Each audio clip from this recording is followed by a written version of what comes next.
Better Sax players, Jay Metcalf here. I've got another saxophone to unbox. This one everybody asks about. You could take a student Yamaha and play on it for an entire professional career, and there's lots of players that have actually done that. I've got one of the new alto saxophones being produced now. It's the YAS-280. I recently unboxed a couple of Chinese-made alto saxophones that cost a lot less than this, and I gotta say I was impressed with them at that price point. Now this instrument sells for about $1,100. This is their entry-level model, the lowest priced Yamaha that you can buy. I'm gonna unbox it, check it out mechanically, see if they're building it to the same standard that they used to when they were made in Japan. And then of course we're gonna play test it and see if it's worth the money. Oh, and this was sent to me, by the way, by IK Gottfried, which is the shop I used to repair saxophones at in Copenhagen in Denmark, the greatest saxophone repair shop in the world. If you're ever in Copenhagen, you must visit this shop. If you're a saxophone player, it is a joy to be in there. I'll put a link in the description below. IK Gottfried, just go check out their website.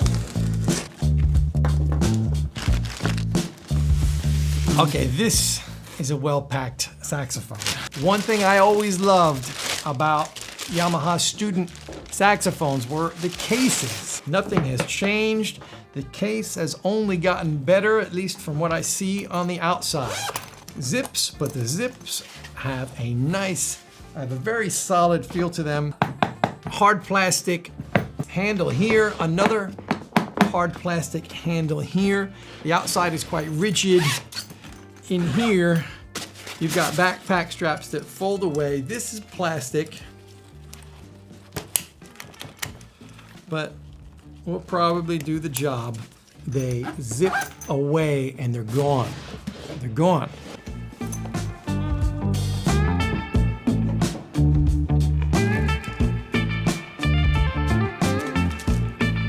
So that's everything you've got in the box. Saxophone, neck, you've got a Yamaha mouthpiece, great to start out on. You got a little bit of cork grease, a 2.5 strength reed. If you're just starting out, this might be a little bit too resistant for you.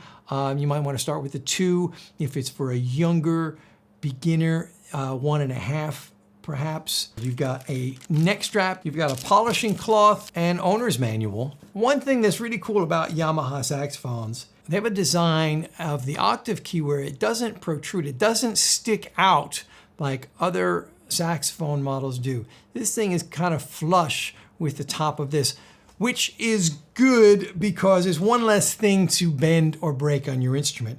They do put an end plug on there, but it's a shorter end plug. So Yamaha saxophones fit slightly differently in the case. Let's check how this one fits in the case.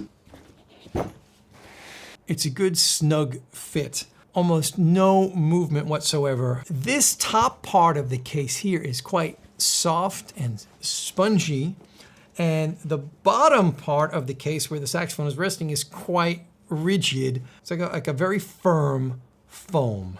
You've got a deep pocket for lots of accessories. Let me close this up and see how much it moves.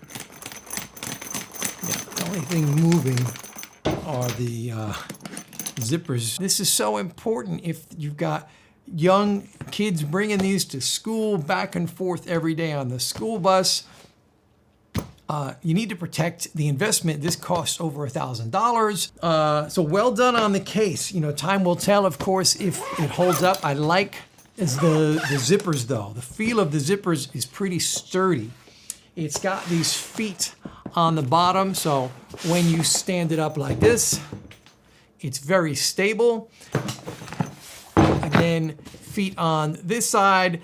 I like this handle here. Test out these backpack straps. Yeah, pretty good.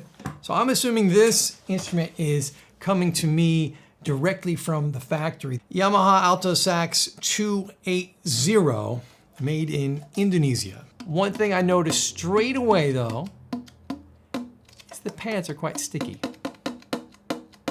But the pads are very nice. They do have the brown nylon or plastic resonators that the Yamaha saxophones come with. And this horn is well set up, as you can hear.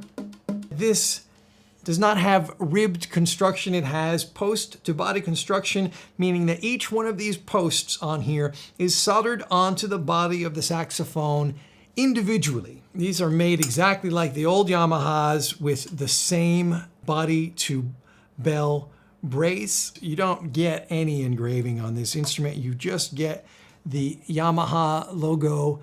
I do notice they've got these adjuster screws. When you're doing adjustments, repairs on student instruments, anything that saves you a bit of time will also save money. On your right hand pinky keys, on this spatula here, they've reshaped the B flat and the C sharp. They've kind of, it's like a groove has been put in there. You know, these are the hardest notes to play. I can see how this would make it easier for young people with smaller hands. This instrument has the stainless steel springs. The keys snap back very nicely. Okay, now let's check the mechanisms for play. Wow, see, this is set up. This is top quality right here. The mechanisms are tight. It's like professional level. Everything is really set up well. The sticky pads is my one little nitpicky thing. They're using synthetic cork that Yamaha has always used. They're cut very nicely. They look really good. They fit lovely. Maroon colored or the Bordeaux colored felts, bumpers for your low keys. Okay, let's check how the neck tenon fits. That fits beautifully.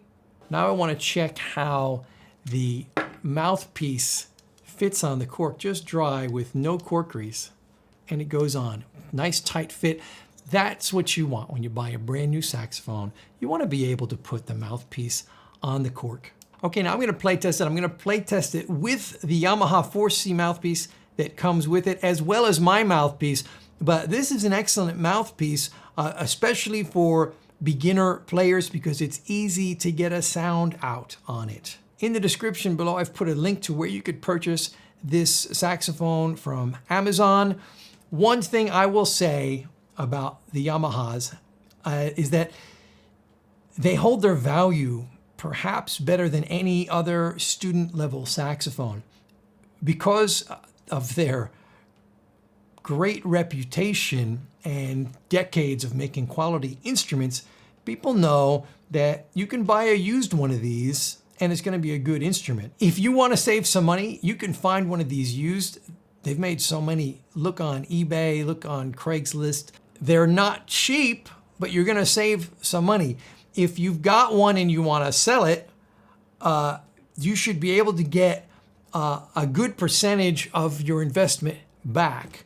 If you buy one used, you can often resell it for the same price that you paid for it. Anything new you buy is going to lose value right away. We all know that as soon as we leave the store. However, a new Yamaha a year later can be sold for 75–80% of its original value if it's in like new condition. So far, my impression with this is it's almost identical to the Yamahas I worked on daily 20 years ago in the shop. There are a couple of improvements to the design, but very little has changed. It seems to me they just sent over the machines or built some new machines to the exact same specs as they had in Japan, and now they're just producing these instruments in another location.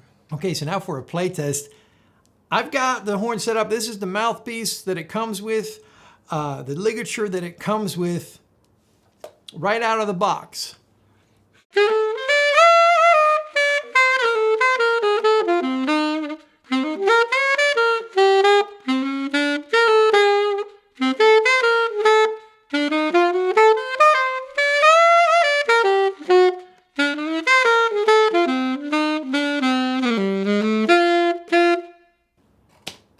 Okay, so plays great with the included mouthpiece. Let me play it with my mouthpiece. My favorite mouthpiece at the moment on this is the new Meyer 100-year anniversary New York Meyer mouthpiece. Just came out this year. This is a great mouthpiece.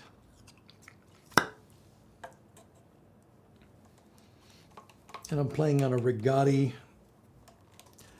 Gold Jazz number 4 reed.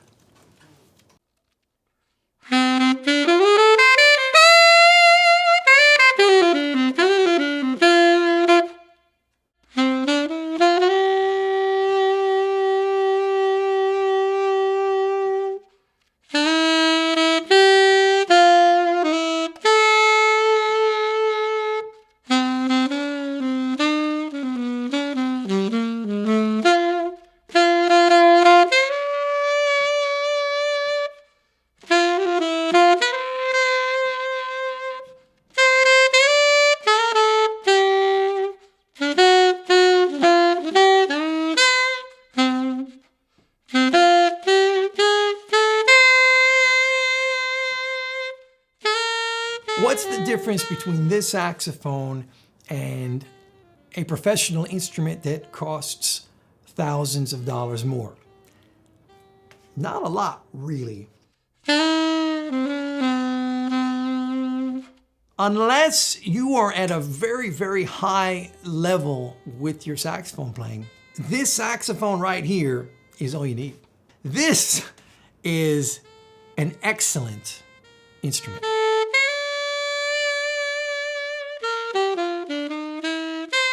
If you got some value out of this video, go ahead and click the thumbs up button. Get yourself subscribed to the channel if you aren't already. Be sure to follow BetterSax on Instagram and Facebook, where I share bonus content daily.